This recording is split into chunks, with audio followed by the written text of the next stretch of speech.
warahmatullahi wabarakatuh. Innal hamdalillah nahmaduhu wa nasta'inuhu wa nastaghfiruh wa na'udzu billahi min shururi anfusina wa min sayyiati a'malina. Man yahdihillahu fala mudilla lahu wa man yudlil falan tajida lahu waliyyan mursyida. Asyhadu an la ilaha illallah wahdahu la syarika lah wa asyhadu anna Muhammadan abduhu wa rasuluh. Allahumma salli wa sallim ala nabiyyika Muhammad wa ala alihi wa sahbihi wa man da'a bi da'watihi wa sara ala nahjihi ila yaumiddin. Amma ba'du fa yaqulu subhanahu wa ta'ala fi muhkami tanzili ya ayyuhalladzina amanu taqullaha wa qulu qawlan sadida yuslih lakum a'malakum wa yaghfir lakum dzunubakum wa man yuti'illaha wa rasulahu faqad faza fawzan 'azima. Para jamaah sekalian, bapak-bapak, ibu-ibu rahimakumullah, alhamdulillah kita bersyukur kepada Ta'ala yang pagi hari ini telah kembali berkenan untuk memberikan banyak nikmatnya kepada kita sekalian, yang dengan nikmat Allah sajalah pagi hari ini kita bisa kembali bertemu dalam kajian pada subuh, yang mudah-mudahan Allah berkenan untuk meridhoi dan mudah-mudahan berkenan untuk mencatat upaya kita ini sebagai bagian dari ibadah kita yang mudah-mudahan nantinya bisa menambah beratnya timbangan kebaikan kita insyaallah. Allahumma amin. Bapak sekalian, insyaallah kita akan masih membahas bab sholat yang telah kita awali bahas pada pertemuan sebelum terakhir kemarin. Yang ibadah sholat kita tahu ya, ibadah yang tentunya paling sering kita lakukan. Namun seringnya kita sholat ini bukanlah ukuran bagi kesempurnaan sholat kita. Sebenarnya sholat itu adalah ibadah penentu bagi baik dan buruknya semua ibadah kita. Jadi puasa kita, sedekah kita, zakat kita, itu kebaikan bukan pada kebaikan sholat kita. Karena itu kalau sholat kita buruk juga akan jadi buruk juga. Karena itu konsentrasi kita untuk memperbaiki sholat harus kita utamakan. Karena dengan memperbaiki sholat kita berarti memperbaiki ibadah-ibadah yang lain. Nah, sholat yang demikian posisinya itu ada berat. Berat dan sekaligus tekniknya sangat amat rinci sekali. Beratnya sholat itu Allah sendiri yang mengungkapkan dalam Al-Quran surat yang kedua ayat 45 Allah katakan wasta'inu bis-sabri was-sholati wa innaha lakabiratun illa al-khasyin. Dan jadikanlah sabar dan sholat sebagai penolong kalian. Sholat itu ibadah yang sangat amat berat kata Allah. Karena itu kita tidak boleh sholat dengan sekenanya, harus dengan optimal. Itu pun nggak mungkin sempurna. Nah, sholat yang demikian itu sangat rinci. Rincinya kemudian para ulama memudahkan dengan menjelaskan tentang aturannya. Ada syarat, ada rukun, ada wajib, ada sunnah. Nah, kita telah bahas pada pertemuan yang lalu tentang rukun sholat. Rukun itu adalah ketentuan yang mengikat dalam sholat itu, yang apabila satu ditinggalkan batal. Maka ini harus kita pastikan kita penuhi semuanya. Yaitu pertama berdiri untuk sholat fardu bagi yang mampu. Kalau sholat sunnah duduk pun nggak masalah. Baca Fatihah setiap rakaatnya bagi imam dan sholat sendiri. Kemudian rukuk, kemudian iktidal, 2 kali sujud setiap rakaat. Kemudian duduk di antara 2 sujud, kemudian dilakukan tomak nina, artinya berhentinya anggota badan kita setiap melakukan gerakan. Yang waktu berhenti itu dipastikan cukup baca zikirnya, sehingga zikir-zikir sholat semua dibaca saat berhenti. Kemudian baca duduk akhir, sekaligus tasyahudnya, selalu selawatnya, dan penutupnya adalah salam. Ini menjadi ketentuan yang mengikat. Satu dan dilakukan itu nggak sah. Nah, ketentuan yang kedua disebut oleh orang wajib sholat. Wajib itu juga mengikat, cuman bedanya dengan rukun. Kalau rukun itu ditinggalkan batal, meskipun nggak tahu, meskipun kita lupa batal. Tapi kalau wajib, kalau tidak sengaja meninggalkan, sholatnya tetap sah, nggak batal. Hanya nggak sempurna saja. Maka kalau kita terlupa melaksanakan wajib, agar sempurna maka kena denda namanya sujud sahwi 2 kali setiap rakaat. Sujud sahwi sebelum salam. Nah, wajib sholat ini karena wajib kalau ditinggalkan sengaja dosa. Dosa cuma nggak membatalkan, membuat sholat nggak sempurna saja. Apa wajib sholat? Wajib sholat itu pertama membaca ayat Al-Quran setelah Al-Fatihah pada rakaat pertama dan kedua. Itu wajib. Nah, ayat dibaca ini minimal 1 ayat yang punya makna sempurna. Banyak Quran ayat nggak sempurna maknanya, meskipun 1 ayat, ya potongan alif lam mim yasin 1 ayat tapi nggak sempurna, nggak boleh baca itu. Jadi 1 ayat yang sempurna maknanya. Nah, ini hanya pada rakaat pertama, kedua saja Al-Fatihah. Untuk rakaat ketiga, keempat itu boleh tapi nggak sunnah. Bedanya apa? Kalau wajib sunnah itu dirutinkan, kalau boleh nggak boleh rutin. Maka pada rakaat ketiga kita baca ayat lagi boleh, tapi boleh kadang-kadang saja. Itu yang pertama wajibnya. Yang kedua yaitu membaca takbir saat kita berpindah. Allahu Akbar, diucapkan. Geraknya tentunya itu rukun, tapi ucapannya itu wajib. Allahu Akbar, sujud Allahu Akbar itu adalah merupakan kewajiban sholat. Yang ketiga adalah tasmi' dan tahmid. Ketika rukuk bangkit baca sami Allahu liman hamidah, Rabbana lakal hamdu mil'us samawat, itu wajib. Kalau berjamaah yang baca tasmi'-nya imam. Sami Allah, makmumnya melanjutkan saja. Dan ini minimal Rabbana lakal hamdu atau Rabbana wal hamdu. Ada bacaan yang panjang sekali. Apa kita baca lebih baik? Rabbana alhamdu hamdan katsiran thayyiban mubarakan fi, dan banyak beberapa tambahan. Tapi minimal Rabbana lakal hamdu atau Rabbana wa lakal hamdu sama. Nah, wajib berikutnya adalah membaca zikir rukuk. Itu wajib. Maka kalau itu rukuk kok nggak baca, sengaja dosa. Tapi kalau diam saja sengaja dosa tapi nggak menggugurkan sholat tetap sah. Nah, bacaan rukuk ini batas minimal 1 kali. Subhana rabbiyal azim atau tambah wa bihamdihi. Yang bacaannya sunnahnya ditambah. Jadi wajibnya 1 tambah bacaan yang lain. Dan ada 7 bacaan rukuk yang Nabi ajarkan yang sahih.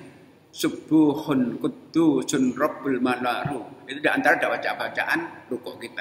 Minimal 1 kali, tidak ada batas maksimalnya.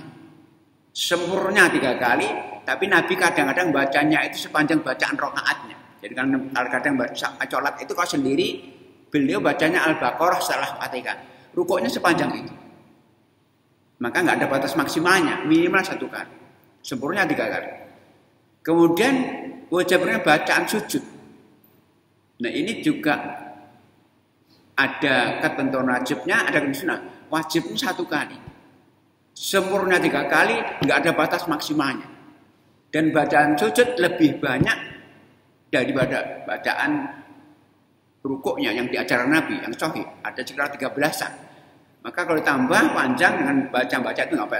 Nah, saat sujud itu saat-saat di mana kita sangat dekat dengan Allah. Maka doa kita sangat mustajab sekali. Maka memperpanjang sujud itu sunnah.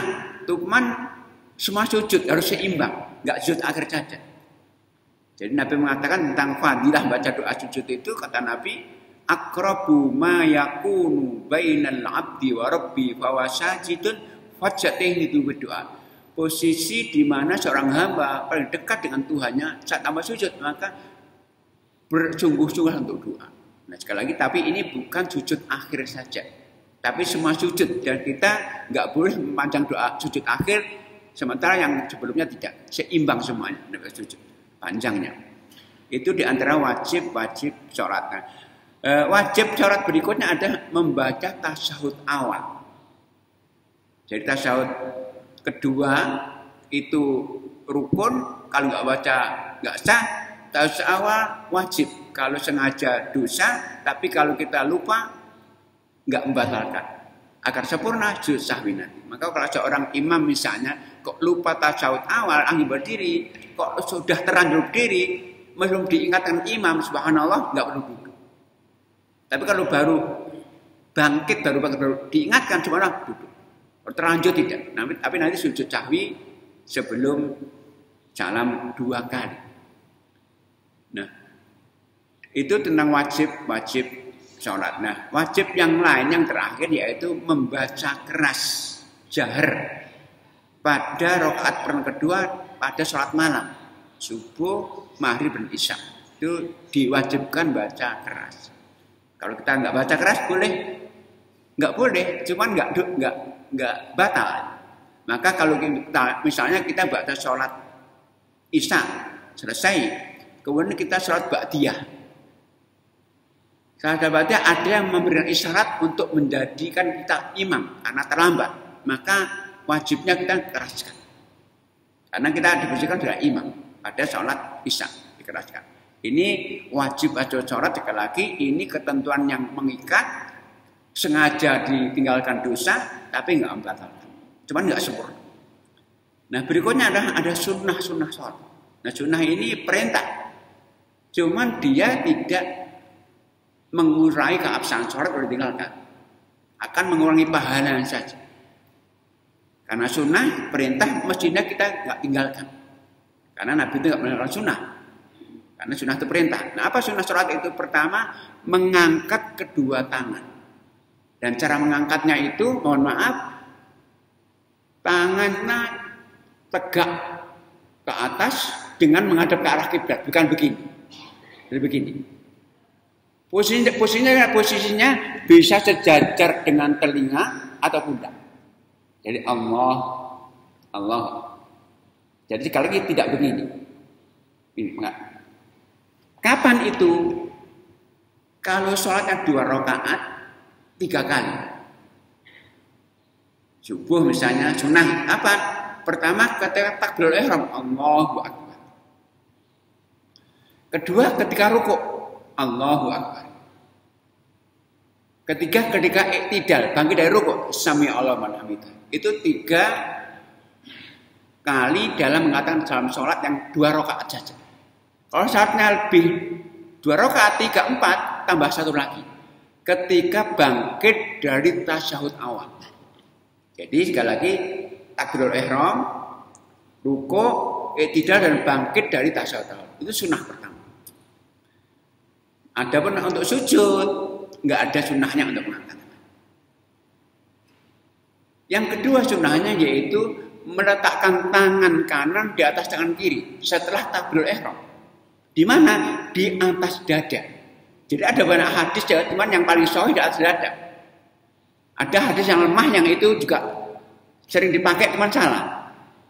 Ada dari Ali mengatakan minas sunnati wat'ul yadaini. Di antara sunnah itu meletakkan 2 tangan di atas bawah pusar. Tapi hadisnya lemah. Jadi ada yang mengatakan Allahu akbar. Enggak sunnah. Sunnahnya di atas dada. Ini sunnah yang kedua. Nah, sunnah yang berikutnya yaitu membaca doa iftitah. Dan ini versinya sangat banyak, ada 7 atau 8. Bisa subhanakallah bihamdika wa bihamdika Allahu akbar, bisa ini wajahmu, bisa Allahumma ini. Ada versinya banyak sekali. Maka kita boleh pilih satu atau boleh gantian. Kalau di kita, kalau di Muhammadiyah Allahumma ini, kalau di NU ini wajah tuh nggak masalah. Allahu akbar kabira, walhamdulillah katsira, wa subhanallah katsira. Jadi ada banyak versinya. Tapi sunnah ini baik dalam sholat wajib atau sholat sunnah sama. Maka sholat tarawih pun mestinya tiap rakaat itu juga ada baca juga. Ya karena sunnah. Nah sunnah berikutnya adalah baca ta'awud. A'udzubillah. Setelah baca iftitah sebelum Fatihah, tapi hanya pada rakaat pertama saja. Jadi baca ta'awud itu rakaat pertama saja. Setelah iftitah sebelum Fatihah, a'udzubillahi baca Fatihahnya mulai bismillahirrahmanirrahim. Itu sunnah yang berikut. Nah, sunnah berikutnya ada baca amin. Ya, amin itu panjang sunnahnya. Amin. Bukan amin dan bukan amin. Jadi kalau beda. Jadi kalau amin, A-nya pendek min, itu artinya orang terpercaya. Kalau amin, A-nya panjang, minnya pendek, itu namanya orang yang aman, selamat. Tapi ini amin, artinya ya Allah kabulkan. Karena Fatihah itu doa. Ihdinas siratal mustaqim, siratal ladzina an'amta, semua doa itu. Nah, maka disunahkan baca amin ya Allah kabulkan doa. Nah, kalau bacaan ini berbarengan dengan bacaannya malaikat atau imam, itu bisa menghapus dosa. Jadi mengatakan begini, man wafaqa ta'minuhu ta'minal malaikati ghufira lahu ma taqaddama min dzambi. Barang bacaan namanya bareng bacaan imamnya, maka akan di sana penghapus dosa-dosa yang dilakukan sebelumnya. Ini sunnah dalam sholat bacaan. Sunnah berikutnya adalah duduk di antara dua sujud. Saat kita baca Allahumma firri atau Rabbik firri itu dengan posisi iftiros.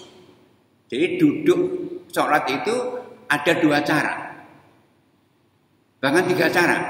Ada iftiros, ada tawaruk, ada ik'a. Jadi saya contohkan.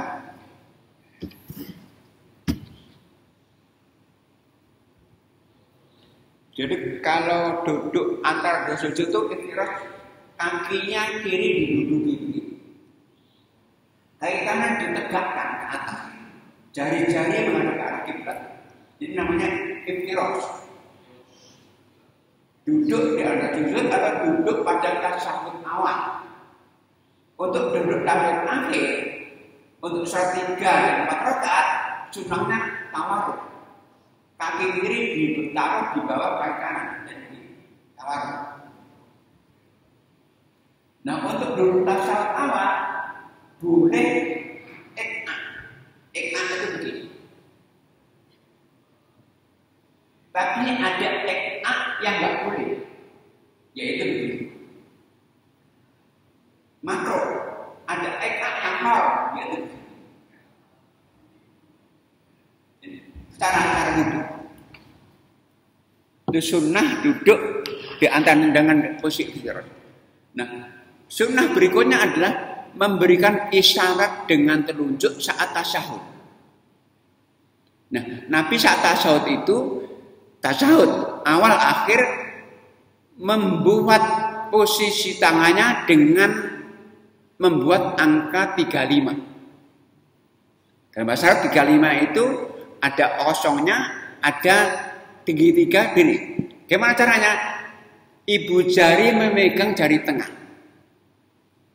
Ini. Jadi ini 5, ini 3. Ini beda. Isyaratnya tentang menggerakkannya diperbedakan.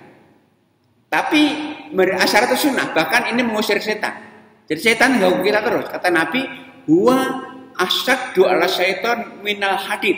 Jadi isyarat telunjuk itu mengusir setan jauh lebih takut setan daripada besi. Itu sunnah. Jadi syarat. Itu tasyahud. Tentang menggerakkan kapan mulainya itu ada berbeda. Tapi mayoritas saat kita asyhadu an la ilaha illallah. Abu Hanifah sejak duduk. Silahkan nggak apa-apa. Yang penting isyaratnya itu tidak ditinggalkan karena mengusir setan. Nah, sunnah berikutnya adalah membaca doa di antara dua sujud. Jadi doa saat rukuk wajib, saat sujud wajib, itu doa wajib. Tapi doa di antara dua sujud itu Rabbik firri itu sunnah saja. Allahumma firri atau apa? Nah, sunnah berikutnya menambah doa saat sujud, rukuk, dan setelah tasyahud dari doa wajibnya. Kan doa wajibnya rukuk subhanal adzim, tambah lain Allahumma firli ma asrartu wa ma lantu subuhun quddus rabbana. Sama sujud pun doanya wajibnya subhanal a'la atau ini tambah lagi subhanakallahumma hamdika Allahumma firli subuhun quddus, banyak doanya. Itu sunnah tambah. Nah, itu ada doa lagi setelah tanya.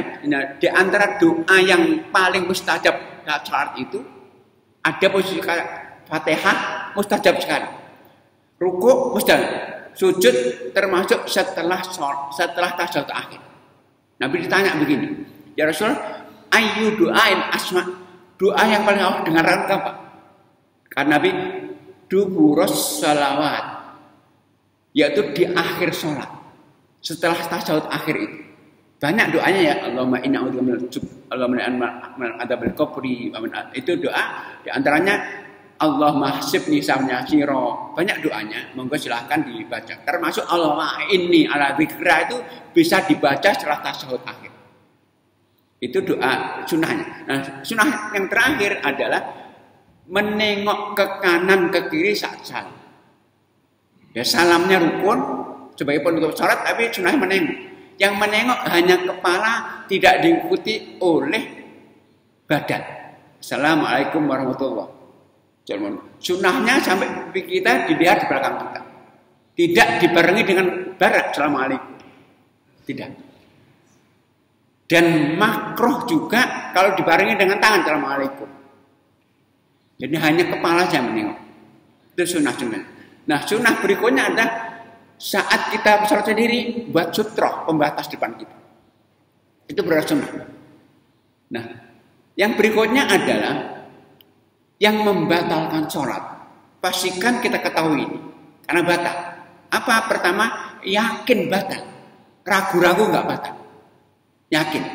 Ada hadis Muslim yang mengatakan begini, man wajada idza wajada batni syai'an fa huwa shalah fala yansharif hatta yajidarihan yasma'at. Kalau kalian dari sholat kok di perutnya ada sesuatu suara itu, jangan batalkan sampai yakin itu keluar dari duburnya, baik dengan suara atau mencoba. Jadi ragu-ragu nggak batalkan sholat. Yang kedua yang batalkan sholat adalah berbicara, termasuk menerjemahkan bacaan dengan ucapan. Alhamdulillah segala puji bagi Allah batal. Kalau terjemahnya di batin nggak apa-apa. Yang ketiga adalah makan atau minum. Nggak mungkin. Ketika kita mungkin setelah makan nggak kumur, nggak bersihkan, biasanya ada sisa-sisa makanan ada di tiba-tiba saat sholat keluar manis-manis ditelan batal. Dikeluarkan. Bisa pakai tisu atau diludahkan di kaki kiri kita. Kemudian yang membatalkan juga adalah terbukanya aurat kita saat sholat. Jadi sebelum sholat kita pastikan tertutup. Tapi ternyata sholat tiba-tiba terbuka, maka batal. Kecuali langsung bisa pilihan nutup. Misalnya begini, kita sholat tiba-tiba ada angin berembus, kita terbuka gitu. Kalau yang tutup itu nggak apa-apa. Kalau biarkan batal. Tapi kalau itu nggak bisa tutup, misalnya kita sholat tiba-tiba di paha itu kacang kita bolong, nggak bisa tutup, maka batal. Berikutnya adalah terkena najis di salah satu dari 3 hal, tempat sholat kita, badan kita, atau pakaian kita. Najis. Tapi kalau di tempat sholat sajadah kita bisa menghindar. Misalnya kita sholat, tiba-tiba ada anak kecil pipis, kita bisa menghindar ke kiri atau ke kanan, nggak masalah. Tapi kena sarung, kena mengkena kan nggak mungkin, harus batal. Kemudian yang berikutnya ada membelakangi kiblat. Kita sholat nggak tahu arah, langsung kita menghadap ke utara misalnya. Nah setelah kita menghadap ke utara, tiba-tiba ada yang mengatakan kiblat Anda salah, orang penduduk tempat. Maka kalau kita teruskan batal. Mestinya kita langsung mengarah ke kiblat, nggak masalah. Nah, yang berikutnya adalah melakukan gerakan-gerakan banyak yang nggak ada kaitan dengan sholat. Bacanya gerakan-gerakan iseng, nyolek temennya, sibuk bajunya, sampai 3 kali batalin. Tapi gerakan itu kadang sholat nggak masalah. Melangkah ke depan karena seposo nggak masalah. Membunuh binatang yang membahayakan nggak masalah. Menghalau orang lewat nggak masalah. Jadi gerakan-gerakan banyak yang kaitannya dengan sholat itu nggak batal. Maka Nabi itu pernah suatu saat sholat di rumahnya, tiba-tiba Aisyah ketuk pintu. Nabi maju ke depan, membuka pintu, mundur lagi, sholat lagi. Makin ngeruh, kalau Anda kalah jengking, ular, bunuh. Kalau ada yang lewat, halo. Bahkan Nabi pernah menggendong cucunya Umamah, sholat. Karena nangis digendong. Saat sujud gerakannya banyak. Maka kalau kita misalnya dalam saat lupa matikan HP, kok kita kasih sapu berbunyi nggak apa-apa, kalau kita matikan. Gerakan itu untuk menyempurnakan sholat. Kalau kita di depan kita ada sok kosong karena batal, kita melangkah mesti lebih 3 langkah, nggak masalah. Tapi kalau gerakan-gerakan iseng batal. Nah, yang berikutnya yang juga batalkan adalah meninggalkan rukun tanpa diqadha. Batal. Misalnya begini, kita berdiri baca Fatihah, langsung baca ayat, langsung sujud, nggak rukuk ini, maka kalau teruskan batal. Tapi kalau kita ingat, langsung berdiri lagi nggak masalah. Jadi kita langsung sujud, lupa nggak rukuk, langsung berdiri, langsung rukuk. Kalau ditinggalkan, kalau kita lanjutkan batal. Tapi kalau ingatnya pada rakaat berikutnya, misalnya kita tadi rakaat pertama nggak rukuk, lupa. Pada rakaat kedua kita ingat tadi nggak rukuk, ya diteruskan. Tapi nggak dianggap rakaat pertama juga rakaat. Seperti itu rakaat pertama, rakaat kedua. Kalau ingatnya setelah lewat rakaat berikutnya, tapi ingat langsung harus diulangi. Kalau teruskan batal. Itu rukun. Yang berikutnya yang batal adalah mendahului gerakan imam. Nggak boleh. Maka ada hadis begini. Innama ju'ilal imamu liyutamma bi. Imam itu dipilih dari untuk diikuti. Maka Nabi mengatakan fa idza kabbara fakabbiru. Imam takbir sempurna baru takbir. Imam rukuk sempurna baru rukuk. Imam sujud sempurna baru masalah. Jadi diikuti semua. Jadi takbirnya mengikuti imam, rukuknya mengikuti imam, sujud salamnya mendahului batal.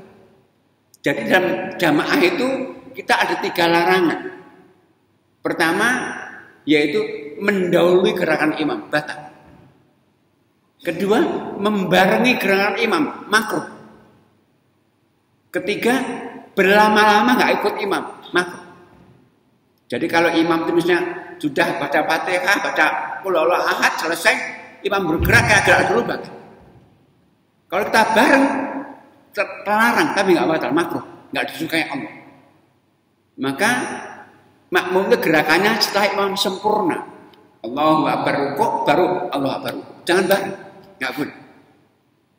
Yang juga nggak boleh adalah berlama-lama ikut imam. Karena Nabi mengatakan kalau imam gerak, rukuk segera. Kadang-kadang kita temui ada seorang muslim yang tahu bahwa saat sujud sunnah doa. Akhirnya ketika imam sujud akhir, dah Allahu Akbar untuk tasyahud, dia sujud saja nggak gerak. Itu nggak boleh. Karena sudah mendahului. Karena apa? Ikut imam itu wajib, menambah doa sunnah. Nggak boleh yang sunnah mengalahkan yang wajib. Jadi antara yang membatalkan sholat karena mendahului gerakan imam. Maka imam itu ucapan dan gerakannya harus bareng. Gak boleh mengucapkan dulu Allah Akbar belum gerak, gak boleh. Maka kenapa imam itu ada kriterianya, harus paling tahu sunnah Nabi. Karena nggak tahu bisa salah imamnya sekali. Jika imam itu gerakannya, ucapannya bareng. Bahkan sebagian orang boleh gerakannya dulu. Ya Allah gerak, Allah Akbar. Sebab apa? Kalau imam itu Allahu Akbar bergerak, yang di belakang bisa bergerak mendahului berarti batal. Maka imam itu harus orang mengetahui tentang hukum sholat. Itu yang membatalkan sholat. Nah, itu hal yang membatalkan. Nah, berikutnya ada hal-hal yang terlarang sholat, tapi nggak membatalkan. Tapi makruh itu dibenci Allah. Apa itu? Pertama, melihat ke atas atau ke depan. Allahu Akbar. Nggak batal, tapi nggak disukai. Langit. Yang kedua, melihat hal-hal yang mengganggu sholat. Maka itu dalam Islam itu memberikan hiasan masjid itu nggak boleh. Kadang-kadang kaligrafi itu menurut konsentrasi kita. Kaligrafi kan dibaca. Bahkan kadang-kadang sajadah baru mengganggu kita. Maka Nabi kalau sholat pakainya yang polos semuanya. Kenapa kalau tulisan dibaca? Kadang-kadang kan produsen sarung itu promosi kan. Padahal promosi di masjid nggak boleh loh ya. Promosi kan produsen sarung sama dengan atlas, gajah duduk dibaca, gajah duduk dibaca. Bahkan kadang-kadang manusia itu ada tulisan jangan dibaca juga, apalagi udah nggak. Maka mesti nggak boleh. Maka kalau ada sarung itu ditaruh di depan kan, terusnya itu di depan ada gajah duduk apa saja itu di depan, karena akar di belakang nggak diganggu. Itu di antara hal. Kemudian yang dimakruhkan juga namanya farqoah. Farqoah itu bahasa Indonesia nggak tahu saya. Bahasa Arab itu membunyikan sendi-sendi, kereta-kereta. Siapa bahasa Indonesia apa itu? Nggak tahu saya. Itu dalam bahasa Arabnya farqoah. Nah kadang-kadang anak-anak itu manfaatkan saat berdiri, baru duduk, acuh, kerak. Nggak boleh. Atau begini. Makruh berikut ada tafta'ub, yaitu menguap. Menguap itu gangguan setan ya. Nabi mengatakan at-tafa'ubu minasyaiton fa idza tata'am falyakdzib. Maksudnya menguap itu gangguan setan, maka kalau menguap tutup, tahan. Karena kalau nggak tahan, setan masuk. Itu hal yang dimakruhkan dalam sholat ya. Kemudian tadi yang saya sudah sebut berikutnya, yaitu ketika kita salam, kita nggak boleh menggerakkan badan dan tangan. Juga dimakruhkan juga yaitu ketika sujud meletakkan tangan di tanah. Jadi kalau sujud tangan harus di atas gini. Makruhnya apa? Meletakkan di bawah sejajar dengan menempel ke tanah atau juga siku ke lambung. Itu dimakruhkan. Jadi siku harus jauh dari lambung, lengan nggak boleh menempel ke tanah. Itu antara bahasa yang dimakruhkan dalam sholat. Nah, itu mungkin sementara ya yang kita bisa bahas. Masih panjang sholat itu. Nanti ada sholat sunnah, ada dzikir sholat, ada sholat jamaah, banyak sekali. Mungkin sementara itu monggo kalau ada yang ingin menambahkan, bertanya, waktu, kesempatan dan berikan berjamaah sekali. Tinggi monggo.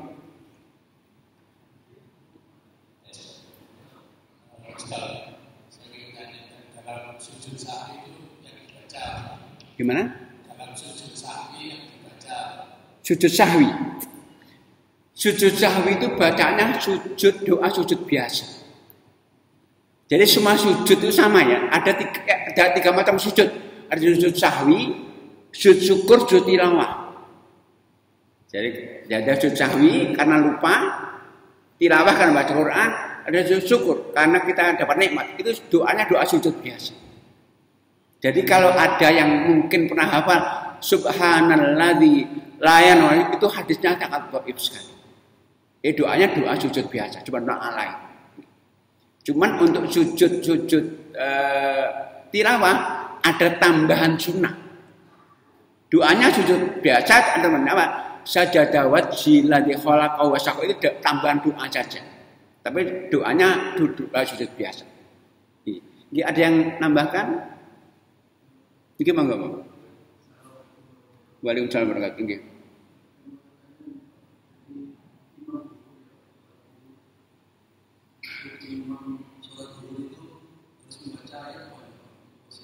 Imam sholat duhur ya.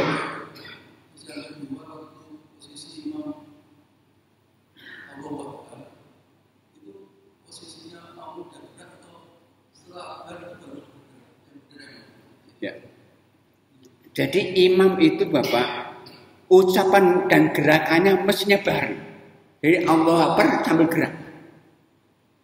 Bahkan sebagian ulama mengatakan untuk hati-hati agar jamaah nggak mendahului, gerakannya boleh lebih dulu. Jadi gerak dulu Allah Akbar. Tapi yang paling bagus adalah bareng. Allahu Akbar langsung gerak. Jangan sampai ucapan lebih dulu. Itu yang nggak boleh. Kalau gerakannya lebih dulu, para ulama boleh kan? Kalau ucapan lebih dulu nggak boleh. Karena ucapan Allahu Akbar belum gerak, yang di belakang jangan dulu nanti. Jadi sekali lagi, yang paling baiklah bareng ucapan gerakannya. Ucapan yang mendahului nggak boleh. Kalau gerakan yang mendahului ada yang boleh. Ya, ada yang nambahkan mungkin? Gimana kok?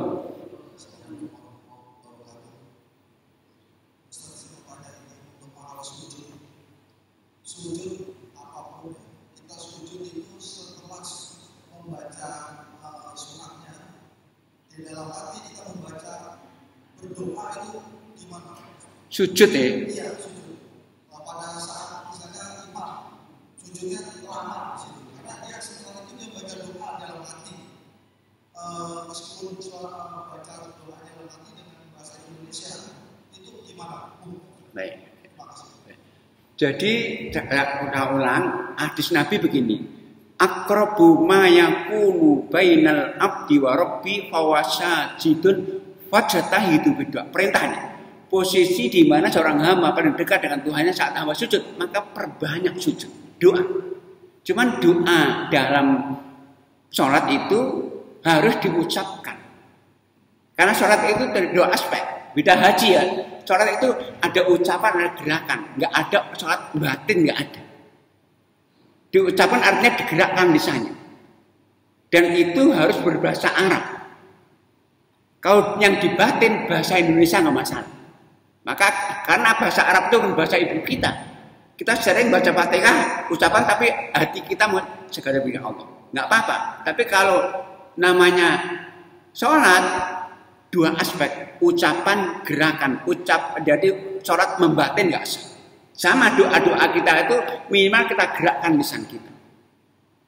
Ya, nggak harus terdengar oleh sampingnya. Itu karena jadi nggak dibatin. Yang dibatin yang tadaburnya, terjemahannya. Dan doa dalam sholat nggak boleh pakai bahasa Indonesia. Kalau dibatin nggak masalah.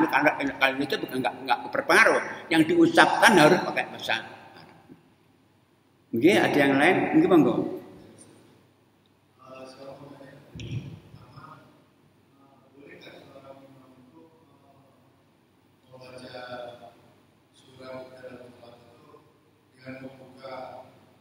Quran.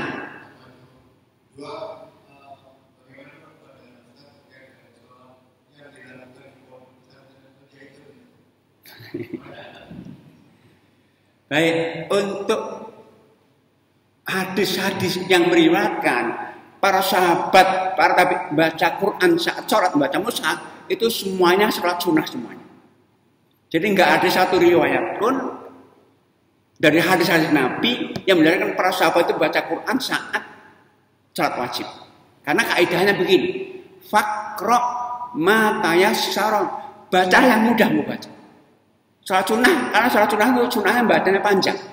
Aisyah itu ketika sholat malam ingin sama Nabi belum apa baca mushaf, tapi semua sholat sunnah. Jadi sekali lagi saya belum mendapatkan satu riwayat pun ada yang menjelaskan sholat wajib baca mushaf, tapi sholat sunnah banyak sekali.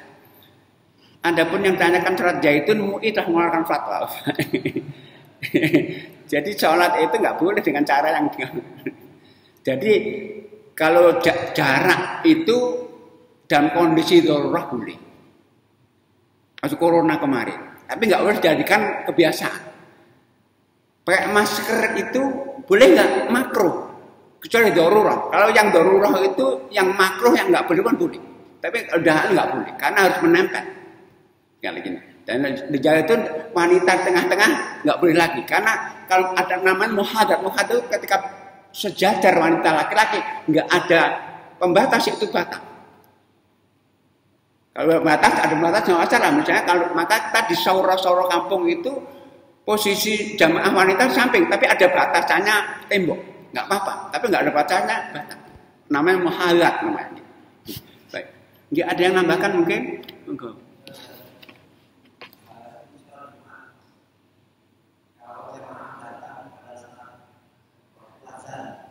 Adzan.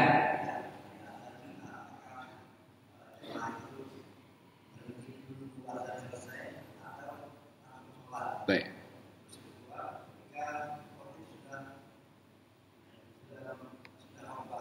Khutbah.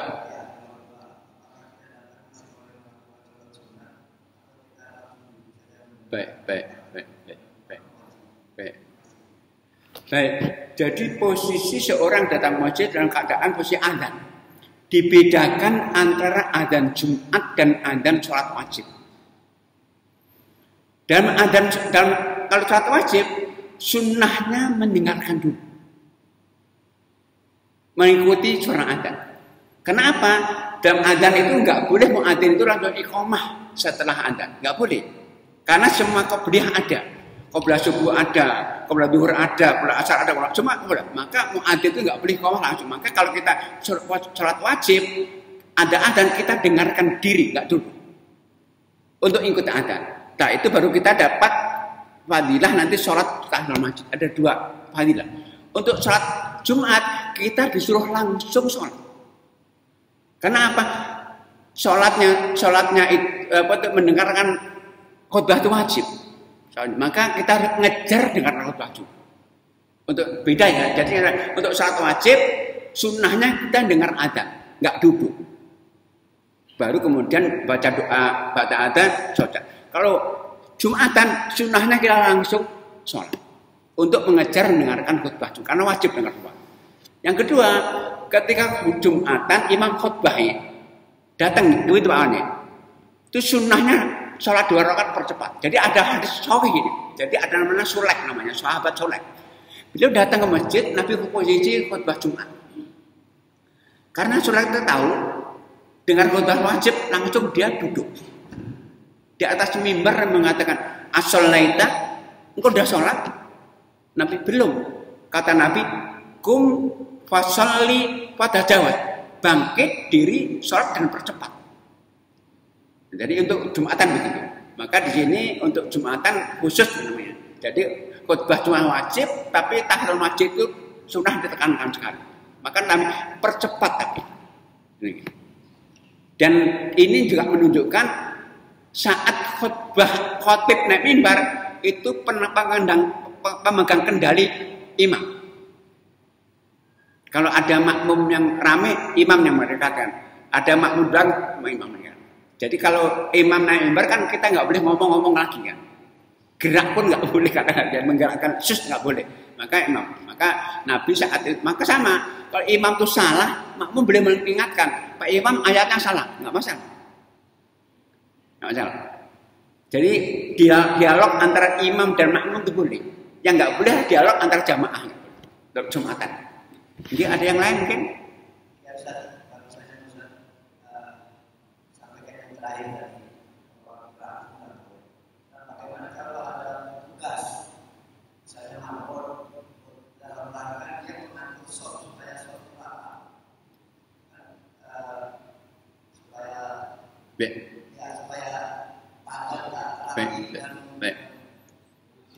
Nah itu bagaimana Ustaz? Apakah juga itu termasuk hal yang dibolehkan? Baik. Jadi semenjak zaman Umar bin Khattab itu ada muncul kesepakatan para sahabat bahwa untuk kepentingan sifatnya kepentingan jamaah banyak itu boleh orang itu melanggar aturan. Umar itu dibunuh saat hindari imam. Maka saat sekarang Imam Masjidil Haram itu ketika jadi imam ada ngawalnya polisi nggak sholat, tapi Jumatan. Tukang parkir itu boleh, kalau nggak ada orang parkir hilang semuanya. Sama masjidnya, kalau masjidnya itu lebar sekali, imam nggak mungkin dari setiap saat kamu maju, maka boleh salah satu di antara itu ada mengaturnya untuk kepentingan umum. Itu sepakat boleh. Sekali boleh. Maka parkir itu nggak masalah. Satpam itu boleh bergantian dan Jumatannya. Satpam kita misalnya kan nggak Jumatan itu. Menurut saya digilir saja. Karena orang nggak Jumatan terus menerus nggak boleh juga, bergantian saja nanti. Kalau untuk kepentingan umum boleh itu meninggalkan. Ya, ada yang lain mungkin? Dia monggo. Salah?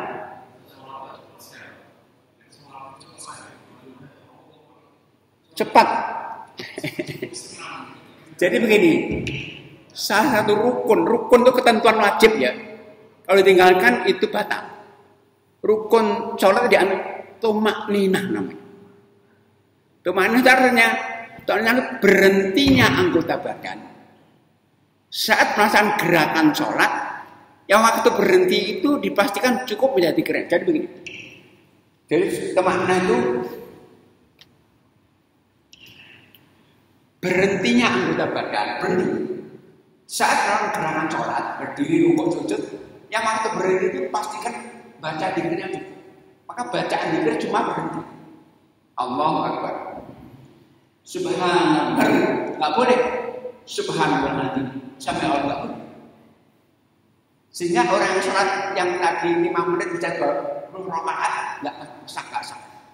Ada kejadian begini. Nabi pernah di masjid Nabi. Ada seorang sahabat cepat juga.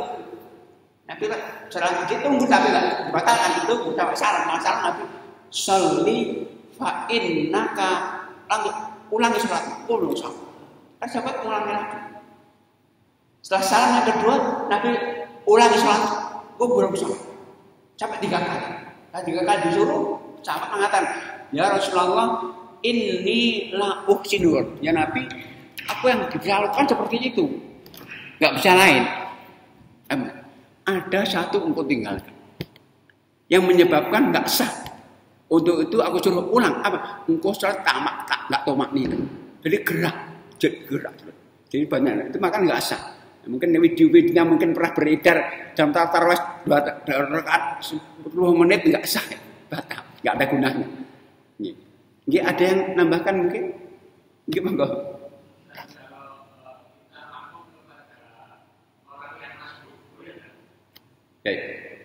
Jadi dalam jamaah itu boleh perbedaan niat antara imam dan makmum.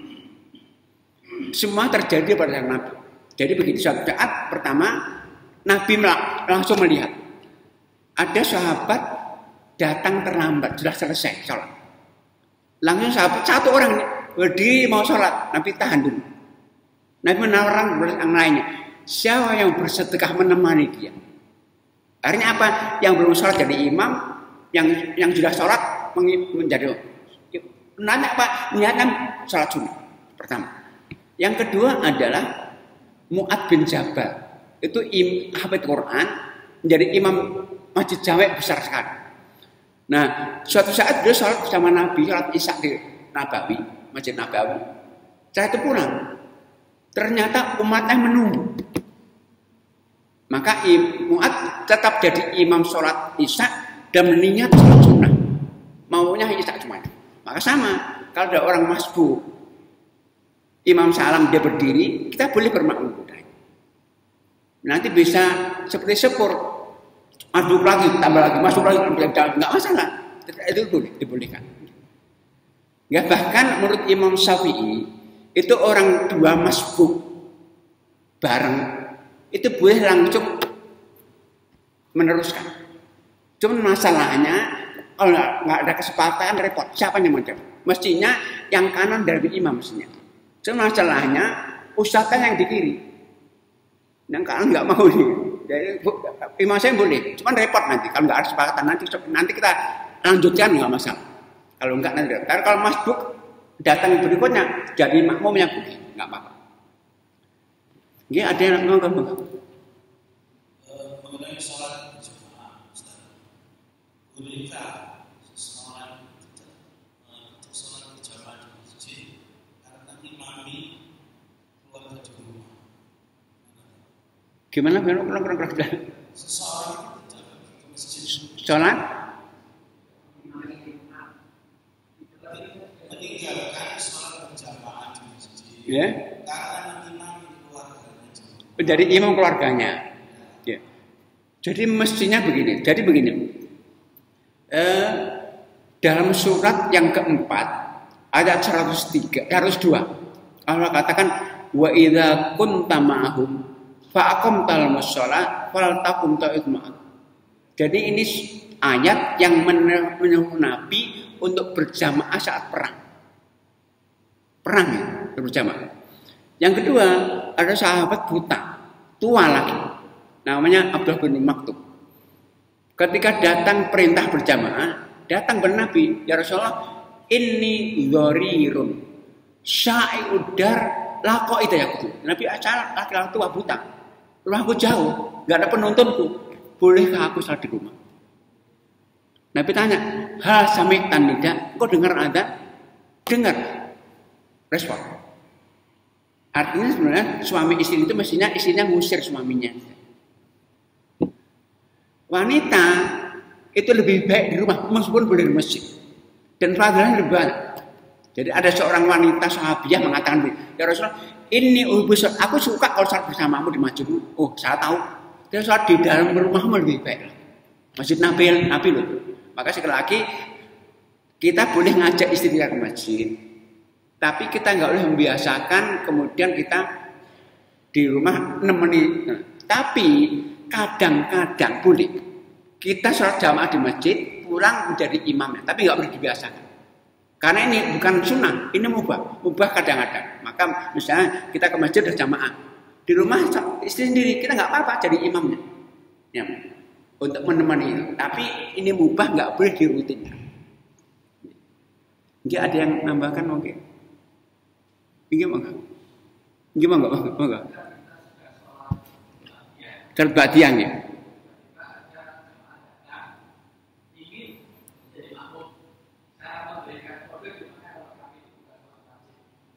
Jadi begini Pak ya, saya ulang ya. Jadi bidan niat imam makmum boleh Bapak ya.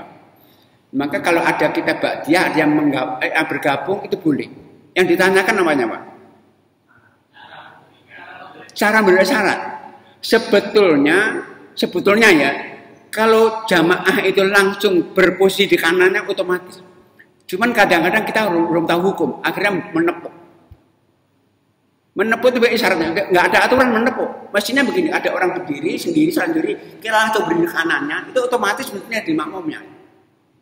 Cuman kadang-kadang orang nggak paham, perlu ditepuk.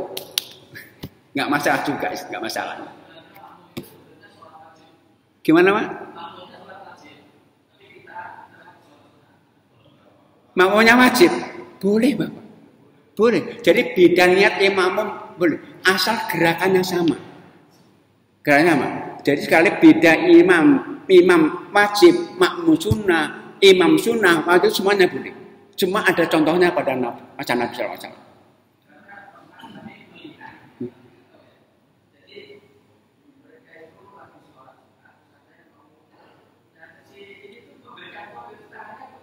Dada-dada gitu Pak ya. Itu berarti nggak paham Bapak. Jadi perlu penyuluhan berarti nggak paham. Boleh nggak masalah. Maka dikatakan nggak paham karena dada-dada begini bukan jalan. Jadi nggak apa-apa. Boleh insyaallah. Ini ada yang nambahkan mungkin? Iya Bang Pak.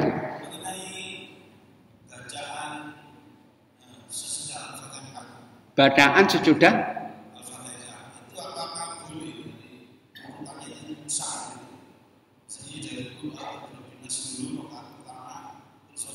Oh enggak urutan. Enggak urutan maksudnya. Ya. Kalau kita membalik dalam satu surat enggak boleh. Kalau ahad langsung lam nyalik enggak dibalik enggak. Tapi kalau beda surat boleh.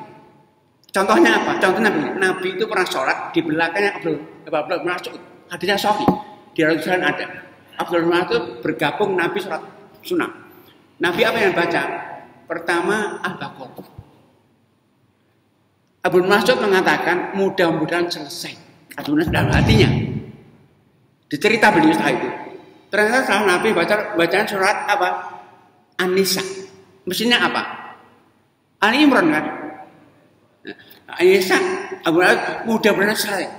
Balik ke Ali Imran. Jadi Nabi membaliknya boleh nggak masalah. Yang nggak boleh kalau dalam satu surat dibolak-balik. Misalnya pertama akhir Al-Baqarah, kemudian kedua awal Baqarah nggak boleh. Kalau beda surat boleh bolak-balik. Baik, ada yang nambahkan? Gimana?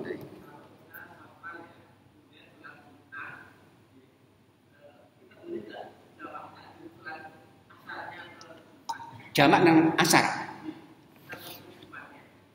Dari 4 madhab yang ada, Abu Hanifah, muridnya Imam Malik, murid Imam Syafi'i, muridnya Imam Ahmad, yang nggak membolehkan Imam Ahmad. Kenapa? Alasannya begini. Jadi untuk Imam mengatakan Jumatan itu bukan pengganti zuhur. Karena di awal udah beda, ada 2 rakaat, ada khutbahnya, maka karena beda maka nggak boleh. Tapi Imam Syafi'i, Imam Ahmad, Imam Malik mengatakan boleh pengganti zuhur. Bukannya orang nggak Jumatan sholat zuhur. Maka sekali kalau kita ikut mayoritas ulama membolehkan. Kayak Imam Ahmad nggak boleh kan, karena beda hukum. Karena Jumatan bukan pengganti zuhur. Itu Imam Ahmad saja, yang lainnya membolehkan. Ada yang menanyakan? Cukup ya? Baik, itu mungkin yang bisa disampaikan. Mohon maaf kalau ada khilaf. Assalamualaikum warahmatullahi wabarakatuh.